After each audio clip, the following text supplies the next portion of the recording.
Hi friends, എല്ലാവർക്കും Diaz tasty കിച്ചൻ്റെ പുതിയൊരു എപ്പിസോഡിലേക്ക് സ്വാഗതം. നമ്മളെല്ലാവരും തന്നെ ചെറുപ്പത്തിൽ കഴിച്ചിട്ടുള്ള ഒന്നാവും ശർക്കരയും തേങ്ങയും ഒക്കെ വെച്ചിട്ടുള്ള അട. അപ്പോൾ ഇന്ന് ഞാൻ വന്നിട്ടുള്ളതും ഒരു അടയുടെ റെസിപ്പിയുമായിട്ടാണ്. അപ്പോൾ ഗോതമ്പടയാണ് നമ്മളിന്ന് തയ്യാറാക്കുന്നത്. അപ്പോൾ ശർക്കരയും തേങ്ങയും ഒക്കെ നിറച്ച് വെച്ചിട്ടുള്ള ഗോതമ്പട നമുക്ക് എങ്ങനെയാണ് ഉണ്ടാക്കുന്നതെന്ന് നോക്കാം. ആദ്യം നമുക്ക് ഇതിലേക്ക് വേണ്ട ഗോതമ്പ് പൊടി ഒന്ന് കുഴച്ചെടുക്കണം. അപ്പോൾ ഞാനൊരു പാത്രത്തിലേക്ക് ഒരു 1.5 കപ്പ് ഗോതമ്പ് പൊടി എടുത്തിട്ടുണ്ട്.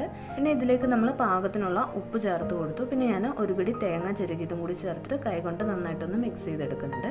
അപ്പോൾ ഇതിങ്ങനെ ഒന്ന് മിക്സ് ചെയ്തെടുത്തതിന് ശേഷം നമുക്കിതിലേക്ക് വെള്ളം ചേർത്ത് കൊടുക്കാം. അപ്പോൾ ഞാൻ ആദ്യമേ ഒരു 1/2 കപ്പ് വെള്ളം ചേർത്തിട്ട് ഒന്ന് മിക്സ് ചെയ്തെടുക്കുന്നുണ്ട്. അതിന് ശേഷം നമുക്ക് ബാക്കി വെള്ളവും കൂടി ചേർത്ത് കൊടുക്കാം. ഞാനിപ്പോൾ 2-3 തവണയായിട്ടാണ് വെള്ളം ചേർത്തിട്ട് ഇതൊന്ന് കുഴച്ചെടുക്കുന്നത്. ഞാനിപ്പോൾ കുറേശ്ശെ വെള്ളം ചേർത്തിട്ട് കൈകൊണ്ട് തന്നെയാണ് ഇതൊന്ന് കുഴച്ചെടുക്കുന്നത്. അപ്പോൾ നമ്മൾ വെള്ളം കുറേശ്ശെ ചേർത്തിട്ട് കുഴച്ചെടുത്താൽ മതി. അതല്ലാന്നുണ്ടെങ്കിൽ വെള്ളം കൂടിപ്പോകുമ്പോൾ വെള്ളം കൂടിപ്പോയി കഴിഞ്ഞാൽ നമുക്കിത് പരത്തിയെടുക്കാൻ പറ്റില്ല. അപ്പോൾ ഈ അട നമ്മൾ കൈകൊണ്ട് തന്നെയാണ് പരത്തി ചുട്ടെടുക്കുന്നത്. അപ്പോൾ അടയ്ക്കുള്ള മാവ് ഞാൻ കുഴച്ചെടുത്തിട്ടുണ്ട്. അപ്പോൾ ഈ ഒരു കൺസിസ്റ്റൻസിയിലാണ് ഇതുള്ളത്. പിന്നെ നമുക്ക് ഇതിലേക്ക് വേണ്ടത് ശർക്കരയാണ്. ഞാനിപ്പോൾ കുറച്ച് ശർക്കര ചിരകി എടുത്തിട്ടുണ്ട്. അതുപോലെ തന്നെ അരമുറി തേങ്ങ ചിരകിയത് എടുത്തിട്ടുണ്ട്. ഇനി ഈ തേങ്ങ ചിരകിയതിലേക്ക് ഞാൻ ഒരു 1/4 ടീസ്പൂൺ ജീരകം ഇട്ട് കൊടുത്തിട്ടുണ്ട്. പിന്നെ കുറച്ച് ഏലക്ക പൊടിച്ചതും കൂടി ചേർത്ത് കൊടുത്തിട്ടുണ്ട്. പിന്നെ ചുക്കുണ്ടെങ്കിൽ നമുക്ക് കുറച്ച് ചുക്ക് പൊടിയും കൂടി ഇതിലേക്ക് ചേർത്ത് കൊടുക്കാം. അതിനുശേഷം നമ്മളിതിലേക്ക് എടുത്ത് വെച്ചിരിക്കുന്ന ശർക്കരയും കൂടി ചേർത്തിട്ട് കൈകൊണ്ട് നന്നായിട്ടൊന്ന് ഇളക്കി യോജിപ്പിച്ചെടുക്കുക. അപ്പോൾ ശർക്കരയും തേങ്ങയും എല്ലാം നന്നായിട്ട് ഇളക്കി യോജിപ്പിച്ചെടുക്കണം. അപ്പോൾ ഈ ശർക്കരയും തേങ്ങയും എല്ലാം നന്നായിട്ട് ഇളക്കി യോജിപ്പിച്ചെടുത്തതിന് ശേഷം ഇതിൻ്റെ ആ ഒരു മധുരം ഒന്ന് ബാലൻസ് ചെയ്യാൻ വേണ്ടിയിട്ട് ഞാനിതിലേക്ക് ഒരു നുള്ളു ഉപ്പും കൂടി ഒന്ന് ചേർത്ത് കൊടുത്തിട്ടുണ്ട്. എന്നിട്ട് വീണ്ടും നന്നായിട്ടൊന്ന് ഇളക്കി കൊടുക്കുക. അപ്പോൾ ശർക്കരയും തേങ്ങയും എല്ലാം നന്നായിട്ട് മിക്സാക്കി എടുക്കണം. അത് കൈകൊണ്ട് തന്നെ നമ്മൾ നന്നായിട്ട് മിക്സ് ചെയ്തെടുത്താൽ മതി. അപ്പോൾ ഇനി നമുക്ക് അട ചുട്ടെടുക്കണം. അപ്പോൾ അതിനായിട്ട് ഞാൻ ഒരു ദോശക്കല്ല് വെച്ച് കൊടുത്തിട്ടുണ്ട്. അപ്പോൾ കല്ല് നന്നായിട്ട് ചൂടായി വന്നു കഴിയുമ്പോഴേക്കും ഇതിലേക്ക് ഞാൻ കുറച്ച് വെളിച്ചെണ്ണ ഒന്ന് ബ്രഷ് ചെയ്ത് കൊടുക്കുന്നുണ്ട്. അപ്പോൾ വെളിച്ചെണ്ണയൊക്കെ നമ്മൾ ബ്രഷ് ചെയ്ത് കൊടുത്തിട്ടുണ്ട്. കല്ല് നല്ല ചൂടാണ്, അതുകൊണ്ട് തന്നെ ഞാനിപ്പോൾ ഫ്ലെയിം മീഡിയത്തിലാക്കിയിട്ടുണ്ട്. അതിനുശേഷം നമ്മൾ കുഴച്ച് വെച്ചിരിക്കുന്ന മാവിൽ നിന്നും കുറച്ച് ഞാനിപ്പോൾ ഒരു തവി കൊണ്ടാണ് കോരി കല്ലിലേക്ക് ഒഴിച്ച് കൊടുക്കുന്നത്. എന്നിട്ട് നമ്മുടെ കൈ കുറച്ച് വെള്ളത്തിലൊന്ന് മുക്കിയതിന് ശേഷം ഇതുപോലെ കൈ കൊണ്ട് തന്നെ നമുക്ക് പരത്തിയെടുത്താൽ മതി.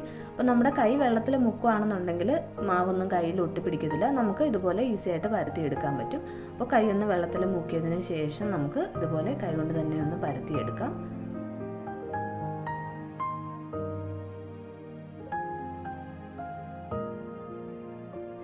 ഇപ്പോൾ ഞാൻ ഈ അടയൊക്കെ ഒന്ന് പരത്തി എടുത്തിട്ടുണ്ട്. അപ്പോൾ ഇതിൻ്റെ മുകളിലത്തെ കളറൊക്കെ ഒന്ന് ചേഞ്ചായി വന്നിട്ടുണ്ട്. അപ്പോൾ ഇതിൻ്റെ മുകളിലുള്ള കളറൊക്കെ ഒന്ന് മാറി വന്ന് കഴിയുമ്പോഴേക്കും നമുക്ക് ഇതിനുള്ളിലേക്ക് ഫില്ലിങ് വെച്ച് കൊടുക്കാം. അപ്പോൾ നമ്മൾ റെഡിയാക്കി വെച്ചിരിക്കുന്ന ശർക്കരയും തേങ്ങയും കൊണ്ടുള്ള ആ ഫില്ലിങ് നമുക്ക് ഇതിനുള്ളിലേക്ക് വെച്ച് കൊടുക്കാം. അപ്പോൾ ഫില്ലിങ്ങൊക്കെ നമ്മുടെ ഇഷ്ടത്തിനനുസരിച്ച് വെച്ച് കൊടുക്കാം. ഞാനിപ്പോൾ ഒരു സൈഡിലേക്ക് ഫുള്ള് നന്നായിട്ട് തന്നെ വെച്ച് കൊടുത്തിട്ടുണ്ട്. എന്നിട്ട് അത് നമ്മൾ ഒന്ന് പരത്തി എല്ലായിടത്തോട്ടും ഒന്നാക്കി കൊടുക്കുന്നുണ്ട്. എന്നിട്ടാണ് നമ്മൾ ഇനി ഈ അടയൊന്ന് മടക്കുന്നത്. ഇപ്പോൾ ഒരു സൈഡ് നമ്മൾ മടക്കി വെച്ച് കൊടുത്തിട്ടുണ്ട്. അതിനുശേഷം നമുക്ക് ഇത് തിരിച്ച് മറിച്ച് വിട്ടിട്ട് അട നന്നായിട്ട് തന്നെ വേവിച്ചെടുക്കണം.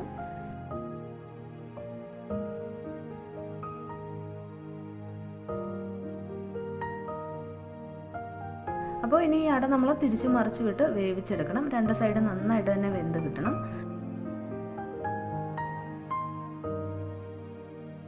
അപ്പോൾ അടയൊക്കെ നന്നായിട്ട് വെന്ത് കഴിയുമ്പോഴേക്കും ഇതിലുള്ള ശർക്കരയൊക്കെ ഉരുകി നമ്മൾ ഇതുപോലെ ചട്ടകം വെച്ചിട്ട് ഒന്ന് ചെറുതായിട്ടൊന്ന് പ്രസ് ചെയ്ത് കൊടുത്തു കഴിഞ്ഞാൽ സൈഡിലൂടെ ഇങ്ങനെ ഒഴുകി ഇറങ്ങുന്ന പോലെ ആയി വരും.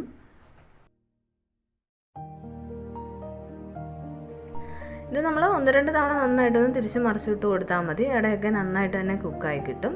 അപ്പോൾ ഇത്രയേ ഉള്ളൂ, നമ്മുടെ ഗോതമ്പട റെഡി ആയിട്ടുണ്ട്. മിക്കവാറും എല്ലാവരും തന്നെ കഴിച്ചിട്ടുള്ളതാവും, എല്ലാവർക്കും തന്നെ ഇഷ്ടമുള്ളതും ആയിരിക്കും. അപ്പോൾ കഴിച്ചിട്ടില്ലാത്തവരൊക്കെ ഉറപ്പായിട്ടും ഒന്ന് ട്രൈ ചെയ്ത് നോക്കുക, തീർച്ചയായിട്ടും ഇഷ്ടപ്പെടും. പിന്നെ നമ്മുടെ ഇന്നത്തെ വീഡിയോ ഇഷ്ടമായെങ്കിൽ ലൈക്ക് ചെയ്യുക, കമൻറ്റ് ചെയ്യുക. പിന്നെ നമ്മുടെ ഈ ചാനൽ ആദ്യമായിട്ട് കാണുന്നവരാണെന്നുണ്ടെങ്കിൽ ചാനൽ ഒന്ന് സബ്സ്ക്രൈബ് ചെയ്യുക. എന്നിട്ട് അതിനടുത്ത് കാണുന്ന ബെല്ലൈക്കണിൽ ഒന്ന് പ്രസ് ചെയ്തിട്ട് ഓൾ എന്ന ഓപ്ഷൻ കൂടി എനേബിൾ ചെയ്യുക. അപ്പോൾ ഞാനിടുന്ന എല്ലാ വീഡിയോസിൻ്റെയും നോട്ടിഫിക്കേഷൻ നിങ്ങൾക്ക് കിട്ടുന്നതാണ്. പിന്നെ നമുക്ക് അടുത്ത നല്ലൊരു വീഡിയോയുമായിട്ട് കാണാം. താങ്ക്